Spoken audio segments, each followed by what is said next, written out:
Kisah dimulai di sebuah kota Italia yang bernama Pontedera di tahun 1952. Terlihat Enrico Piaggio baru bangun di kantornya. Tiba-tiba, asisten pribadinya yang bernama Terlizzi masuk memberikan surat penting dari bank. Enrico pun langsung bergegas pergi menuju bank dan memaksa masuk ke ruangan pimpinan bank yang bernama Rocci Battaglia. Enrico langsung marah karena dia berniat mengambil pinjaman bank untuk bertahan hidup karena hampir bangkrut. Battaglia menolak dan malah meminta Enrico segera mengembalikan uang sebelumnya. Dia juga menghina kalau Vespa tidak akan bisa melawan saingannya, Lambretta. Battaglia terlihat sengaja memberi bunga hutang yang sangat tinggi dan nagih di waktu yang gak semestinya. Enrico yang lagi mumet langsung menuju kantor.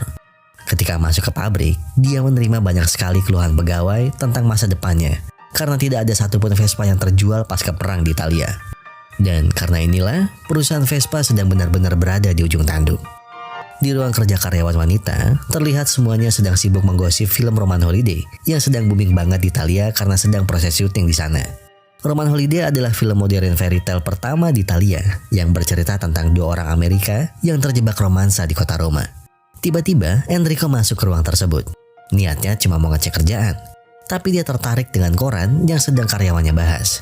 Setelah membaca tentang Roman Holiday, Enrico tiba-tiba terbesit ide dan langsung menyuruh Suso masuk ke ruangannya. Di dalam ruangannya, Enrico juga memanggil asistennya yang lain yang bernama Tadini. Enrico lalu meminta Suso untuk membuat sketsa poster film Roman Holiday, Audrey Hepburn dan Gregory Peck, dikombinasikan dengan Vespa dan Colosseum sebagai latar romantis. Ide sempurna Enrico tiba-tiba muncul. Dia ingin Vespa ikut tampil di film Roman Holiday itu. Enrico langsung menyiapkan tiket kereta. Dia meminta Suso membujuk sutradara film Roman Holiday agar mau menggunakan Vespa sebagai transportasi utama di filmnya. Keesokan harinya, sampailah Suso di Cinecittà, sebuah rumah produksi film di Roma tempat syuting Roman Holiday. Alih-alih ingin bertemu William Wyler sang sutradara, Suso malah langsung diacuhkan oleh semua staf produksi. Naas memang naas. Suso malah sampai diusir dari kantor itu karena jatuh sampai heelsnya patah. Saat itulah dia bertemu dengan Peter Panetta, seorang wartawan Amerika yang menulis artikel Roman Holiday. Panetta mengatakan kalau kebetulan dia ada jadwal meeting dengan Wyler. Namanya juga wanita cantik, Panetta yang terpana dengan kecantikan Suso pun menawarkan masuk. Sambil membetulkan heels Suso yang rusak, Panetta tertarik dengan cerita soal Vespa. Setahu Panetta, Pontedera adalah tempat perusahaan pesawat tempur yang hancur setelah Perang Dunia dan tidak ada perusahaan motor di sana. Dan dari sinilah Suso mulai menceritakan kisah Vespa. Kisah Vespa diawali saat malam tiba di kota Pontedera tahun 1944. Terlihat tentara Nazi mengobrak-abrik pabrik Vespa dan akan membawa semua orang pindah ke Jerman. Enrico yang mendapat kabar itu langsung bergegas menuju pabrik. Dengan tenang, Enrico menghentikan para tentara untuk membawa karyawan Vespa. Dia berkata dia akan bertanggung jawab atas mereka. Tapi tiba-tiba, Togliete via lì! Montate via! akibat menyelamatkan para karyawannya dari tentara, Enrico harus bertanggung jawab menghidupi karyawan dan seluruh keluarga mereka. 1 tahun berlalu. Pada 1945, pasca Perang Dunia Kedua, pabrik Vespa awalnya adalah pembuat pesawat tempur. Namun itu hancur luluh lantah terkena bom dari pihak sekutu. Enrico Piaggio, anak kedua dari Rinaldo Piaggio, yang menjadi penerus perusahaan ayahnya. Dia terlihat berusaha membangkitkan lagi perusahaan warisan ayahnya itu. Saat itulah pertama kalinya Enrico melihat Suso yang sedang menangis di tengah reruntuhan dengan mendekap seikat bunga. Orang tuanya gugur terkena bom sekutu. Dengan hatinya yang tulus, Enrico menenangkan hati Suso dan meminta Suso yang sudah tidak punya siapa-siapa untuk bekerja di Vespa. Sehari berselang, Enrico mendatangi kantor komite rekonstruksi. Komite rekonstruksi adalah tim bentukan Italia dibantu sekutu untuk memodali perusahaan-perusahaan vital yang hancur pasca Perang Dunia Kedua. Enrico langsung masuk ke ruangan komite rekonstruksi dan menanyakan terkait modal untuk perusahaannya. Alih-alih mendapat modal dari pemerintah, ketua komite ini langsung menghina Piaggio setelah tahu bahwa perusahaannya sudah tidak membuat pesawat terbang lagi. Ketua komite itu malah mengajak Piaggio untuk kong kali kong mengerjakan proyek lain. Piaggio yang memiliki keinginan yang tinggi untuk tetap melanjutkan usaha Vespa langsung menolak penawaran itu dan pergi dari hadapan ketua komite. Saat hendak pergi dari kantor itu, Enrico melihat wanita yang tadi sedang menangis di depan ruang komite. Namanya Paula. Suaminya adalah petinggi militer, pahlawan Italia yang mendapat penghargaan setelah gugur saat Perang Dunia Kedua. Enrico menghampirinya dan mengungkapkan belasungkawa. Karena rumahnya Sarah, Enrico menawari tumpangan untuk pulang. Di dalam mobil, Enrico mendengar jika anak Paula yang bernama Antonella suka sekali dengan kucing. Enrico juga penyuka kucing dan mengajak Antonella mampir ke rumahnya karena kebetulan kucing di rumah Enrico baru saja lahiran. Sontak hal itu membuat Antonella senang sekali main bareng sama kucing. Setelah puas main anak kucing, Enrico mengantar mereka berdua pulang. Antonella langsung masuk rumah dan Paula berterima kasih karena sudah diantar. Paula pun bercerita, sebenarnya dia sudah pernah bertemu Enrico sebelumnya. Ternyata Paula adalah seorang relawan PMI yang tempo hari mendonorkan darah buat Enrico waktu habis ketembak. Di saat yang bersamaan, Antonella tiba-tiba memamerkan mainan favoritnya, yaitu skuter. Itu membuat Enrico berpikir sejenak, lalu bergegas berpamitan. Sepulang dari rumah Paula, Enrico langsung menemui kakaknya, Armando Piaggio. Mereka berdua teringat kata-kata ayahnya. Entrepreneur sejati selalu menemukan banyak ide cemerlang, atau kalau tidak, dia hanya pecundang. Kata-kata itu membuat Enrico langsung berlari menuju ruang inventory pabriknya dan memeriksa semua spare parts yang tersisa di gudang pabrik itu. Di sana masih tersisa garpu untuk roda pesawat kecil, roda pendaratan, dan mesin starter pesawat kecil juga. Enrico pun bertanya, apa yang bisa kita lakukan dengan sisa spare part pesawat ini?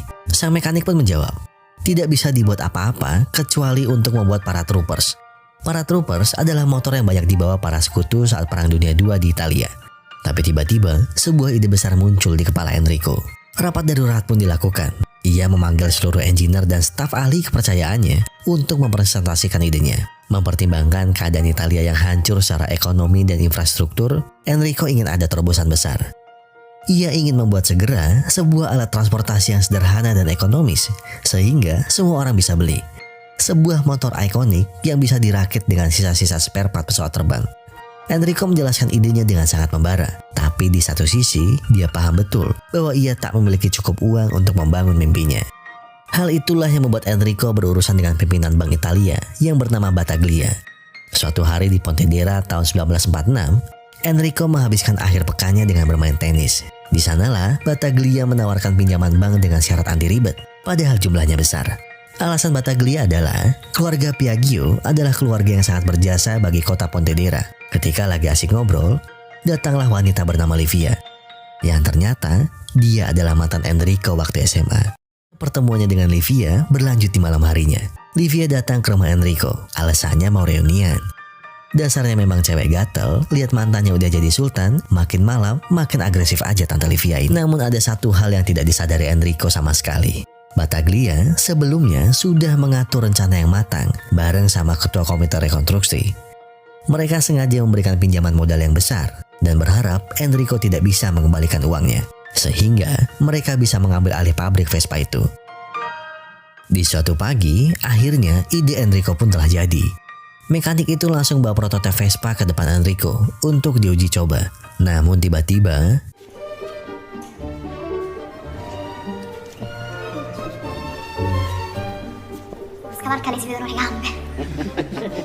ternyata mereka takut ketika naik skuter itu. Paha mereka yang mulus terekspos. Itu terjadi karena desain mesin skuter yang berada tepat di bagian tengah.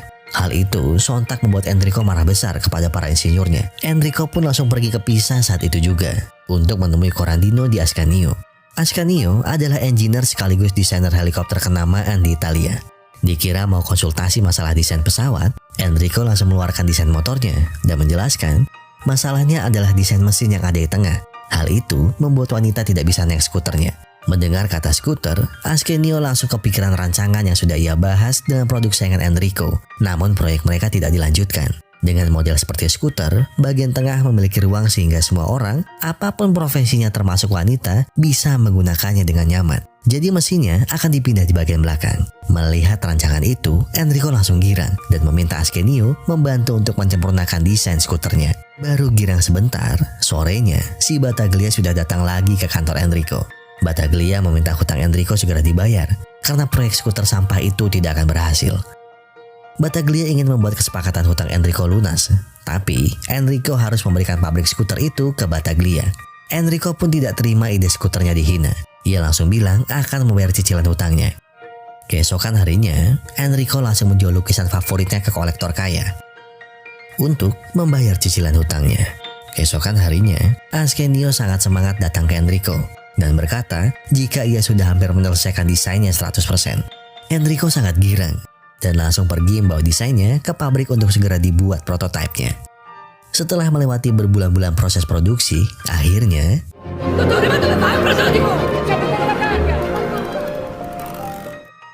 tidak ada komplain, tidak ada marah-marah. Bos Piaggio ini malah langsung test drive sendiri ke jalan. Tak mau merasakan bahagia sendirian, Enrico menghampiri rumah Paula dan mengajaknya untuk test drive bersama motor pertama ciptaan Piaggio. Wajah Paula terlihat bahagia. Paula juga ingin merasakan sensasi mengendarai motor itu. Dan itu membuktikan bahwa wanita pun nyaman memakainya. Enrico merasa suara mesin motornya seperti suara lebah yang terbang. Dari keromantisan inilah terbesit nama yang akan menjadi legenda sepanjang masa, yaitu Vespa. Vespa dalam bahasa Italia artinya tawon. Motor Vespa pun mulai diproduksi secara massal. Tiap hari Enrico dan seluruh staf kantornya sangat sibuk. Saat mau pulang, tiba-tiba Livia datang. Ternyata Livia tahu kedekatan Enrico dengan Paula. Hal ini membuat Livia cemburu dan mencoba merayu pria ganteng idaman satu ini. Tapi pria sejati tidak akan mengkhianati. Hatinya sudah terpasung pada Paula. Dan Enrico pun menolak rayuan Livia mentah-mentah. 2 bulan berlalu. Vespa sudah terlanjur nekat produksi massal. Namun, tidak ada satupun motor Vespa yang terjual. Hal ini berdampak pada gaji karyawan Vespa yang tidak kunjung dibayar. Demo besar pun tidak dapat dibendung. Seluruh kantor Vespa diduduki karyawan yang berdemo. Rumah Enrico pun diteror, mulai dari serikat pekerja, para petinggi bank, dan petinggi kepemerintahan. Mereka semua mendesak agar pabrik diserahkan kepada komite rekonstruksi, agar bisa membayar tagihan utang Vespa yang menumpuk. Namun Enrico tetap percaya pada keyakinannya. Sikap tak pantang menyerah untuk tetap memegang teguh janjinya pada almarhumah ayahnya untuk tetap memperjuangkan pabrik Vespa ini. Enrico langsung masuk ke dalam dan mendesak seluruh staf yang tersisa fokus pada sistem marketingnya. Modal yang tersisa, Enrico alokasikan untuk memperkuat sisi advertising, baik dari poster, spanduk, baliho, ataupun koran. Enrico juga meminta mereka untuk mengerahkan seluruh ide mereka bersama-sama untuk hal ini. Mendengar hal itu, Battaglia dan ketua komite rekonstruksi makin murka. Rencana busuk mereka untuk menguasai pabrik Vespa terjegal lagi dan lagi. Itu semua karena keyakinan kuat Enrico, walaupun dirinya sudah di ujung tanduk. Tiba-tiba datanglah Livia yang ternyata sudah mengendus persekongkolan antara Battaglia dan ketua komite rekonstruksi. Dipicu rasa dendam karena cinta yang ditolak oleh Enrico, Livia sepakat akan membantu Battaglia untuk mendapatkan Vespa. Livia ingin menghancurkan Enrico dari sisi pribadinya. Hari demi hari, minggu demi minggu berlalu. Keadaan pabrik Vespa makin parah. Enrico mendapat laporan bahwa listrik pabrik sudah dipadamkan karena Enrico tidak bisa membayar tagihan. Ternyata itu adalah akal-akalan Battaglia yang sengaja menyuruh PLN untuk mematikan listriknya dan seakan dia yang menyalakan listriknya. Battaglia kembali membujuk Enrico untuk memberikan sepenuhnya brand Vespa dan hutangnya bisa lunas. Namun bukannya luluh, Enrico cuma bilang, Enrico Piaggio makin kacau, pikirannya makin kalut, seakan dia ingin merelakan Battaglia menang. Sesampainya di rumah, Enrico menyiapkan daftar pemecatan massal untuk karyawannya yang berdemo. Karena Enrico butuh menenangkan pikiran, tengah malamnya Enrico memutuskan pergi ke rumah Paula. Di sanalah Enrico mencurahkan semua hal yang terjadi pada Paula. Enrico hanya tidak mau membuat keputusan yang salah, karena ini demi masa depan Vespa. Dengan perlahan, Paula meyakinkan Enrico untuk tetap yakin dengan mimpi besarnya. Kita tidak pernah tahu seberapa besar mimpi mereka. Para pendemo di sana ada justru karena percaya padamu. Yakinlah pada mimpimu. Apa yang baru saja dikatakan Paula membuat Enrico yakin. Begitu pula dengan hatinya.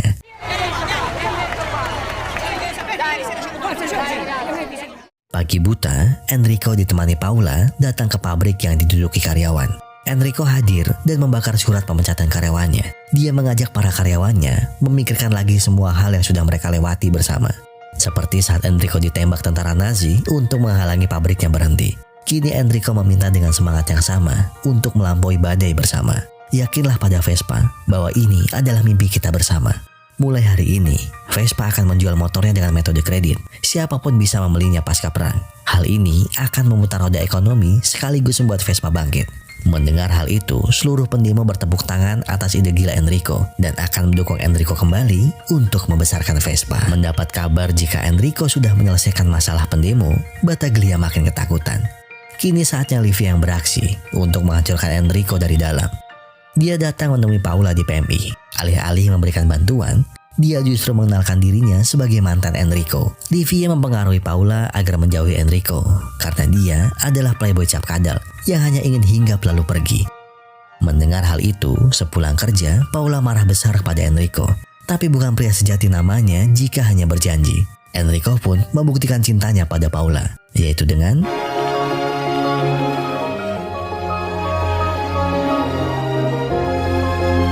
balik ke masa sekarang. Begitulah cerita yang Suso ceritakan ke Panetta tentang perjalanan Vespa. Panetta sangat kagum dan berjanji akan mewawancarai langsung dengan Enrico. Di tengah pembicaraan, tiba-tiba seorang prajurit sekutu Amerika datang. Dia hadir di Italia, diundang untuk menjadi konsultan perang di film Roman Holiday. Disinilah terungkap bahwa Panetta tadinya dia adalah pilot bomber pasukan sekutu yang ikut membombardir seluruh Italia. Suso yang orang tuanya meninggal akibat bom sekutu, seketika perasaannya hancur dengan trauma mendalam. Suso pun langsung pergi tanpa satu kata pun dari mulutnya. Suso pun kembali ke kantor pusat Vespa dengan kesedihan yang mendalam. Sesampainya di kantor, Suso meminta maaf pada Enrico karena dia tidak berhasil menjalankan misinya bertemu dengan sutradara Roman Holiday. Bukannya marah, Enrico malah menenangkan Suso. Ketika perang, orang baik bisa melakukannya karena keadaan, namun bukan karena hati nuraninya. Sesaat kemudian, Panetta tiba-tiba datang jauh-jauh ke kantor Enrico.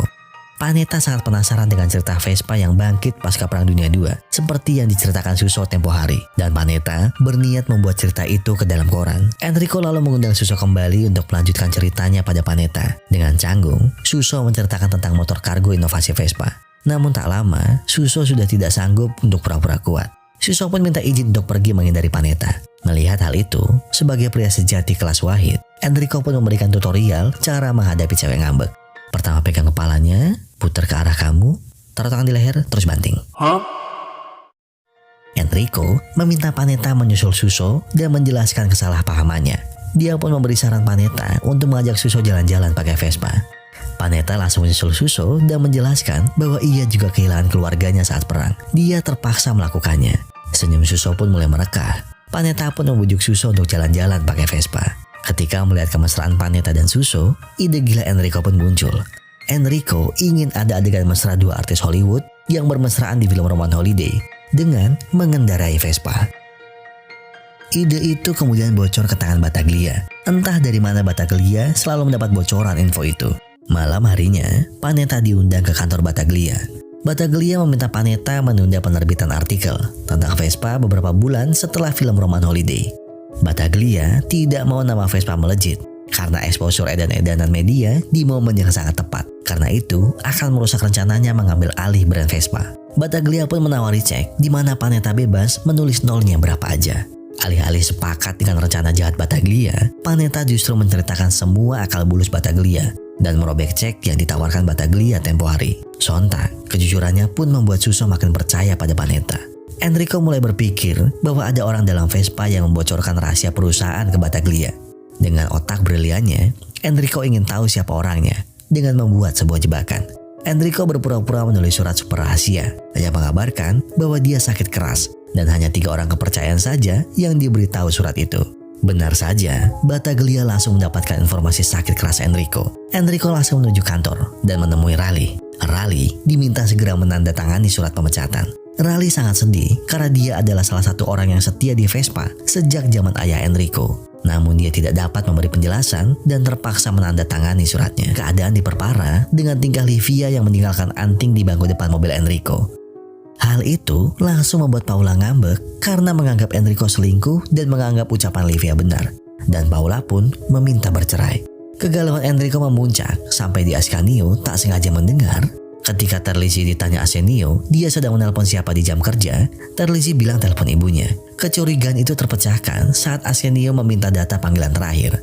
Ternyata Terlizzi, asisten kepercayaan Enrico yang selama ini membocorkan rahasia ke Battaglia.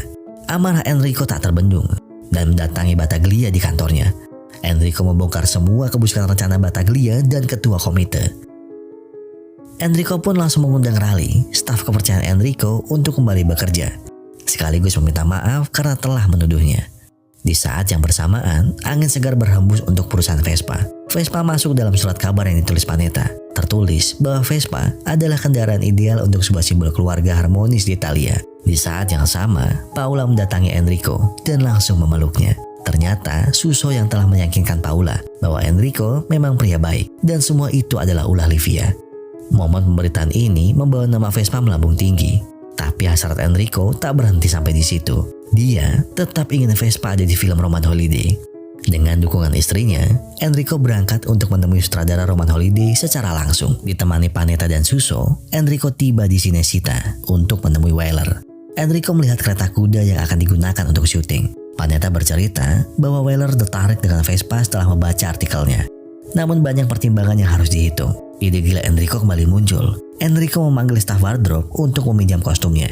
Panetta dan Suso disuruh ganti kostum dan diminta mencari Vespa. Setelah itu, mereka disuruh bersiap di depan gedung. Enrico nekat menerobos masuk, walaupun tidak dapat membuat janjian terlebih dahulu. Tanpa tedeng aling-aling, dengan lantang, Enrico menyela Wyler dan berkata, masalah pada persiapan filmnya bukan pada kostum artisnya, melainkan mode transportasi yang digunakan untuk film Roman Holiday yang mengusung tema modern fairy tale. Enrico langsung mengajak Wyler untuk menunjukkan sesuatu. Mereka melangkah ke depan gedung, dan Enrico langsung memberi kode Panetta dan Suso untuk keluar.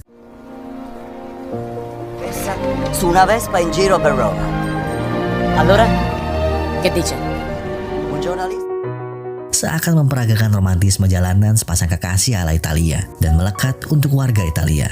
Dan sang sutradara pun takjub melihatnya. Mimpi Enrico pun terwujud. Film Roman Holiday viral di Italia dan menemani canda tawa para penonton di seluruh penjuru Italia. Poster film dipenuhi sepasang kekasih dengan Vespa sebagai kendaraannya. Sebuah promosi yang sangat brilian dari seorang Enrico Piaggio. Karena setelah penayangan film itu, Vespa meraih penjualan lebih dari 100.000 unit dalam sekejap. Kisah ini mengajarkan untuk tetap berusaha berjalan apapun keadaannya. Percaya pada proses. Setiap akan bertumbuh, kita akan mendapat guncangan demi guncangan yang menghambat. Bukan untuk dihindari, melainkan untuk bangkit lebih kuat lagi. Pelangi selalu muncul setelah hujan. Begitu pula kebahagiaan selalu hadir setelah air mata. Terima kasih sudah menonton.